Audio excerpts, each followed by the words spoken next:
Okay, let's take a look at our session variables and how we can edit those. I'm going to click on the session variables link in the settings pane. As you can see, it brings up this dialog here that contains all our session variables as we set them in our wizard.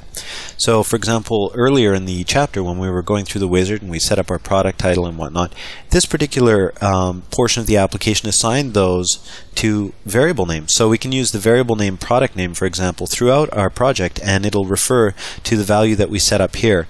We can come back later and just change that value if we want. And the nice thing is that Setup Factory is storing and retrieving our values that were last used. So if we're coming here to build up, for example, a new setup for a new application, but it's the same company, same copyright name, same website URL, for example, we just have to change that title, that product name, and that's it. And basically we're ready to go.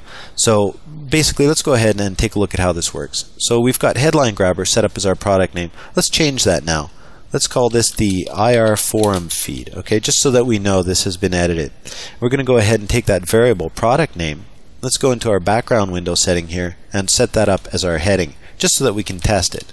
So we'll say product name. Alright, let's go ahead and put that 3D effect back on. We'll press OK. We'll take a look at what we've done here and then we'll come back. So I'm going to publish that. I'm going to run that sample.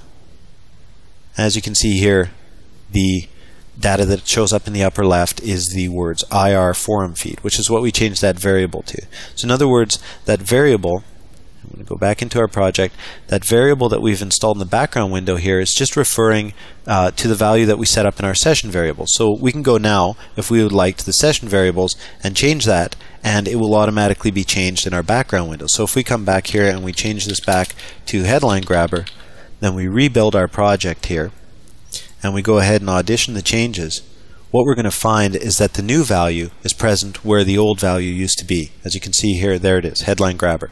Okay, so this concept of session variables is basically a convenient workflow feature that allows you to go ahead and work throughout your projects without having to worry about these details. Setup Factory stores your last used details and then brings them back for your next project like this when you use the wizard, as you've been seeing throughout the building that we've been doing. And it's very, very handy. We come in here and everything's set up. We don't have to mess around too much. Or if we want to go ahead and change a value throughout our entire project, now we could have 15, 20 screens that use the same information. We only have to come back here and change this one single instance of this. So it's important to be aware of session variables and leverage them in your workflow to simplify things and basically allow you to get more stuff done in a shorter amount of time. And I encourage you, of course, to go through here and to take a look at the different values here and what they're doing and experiment. But suffice to say, this is a basic overview of what the session variables are and how they work. They're variables that we set up that are available throughout our entire session.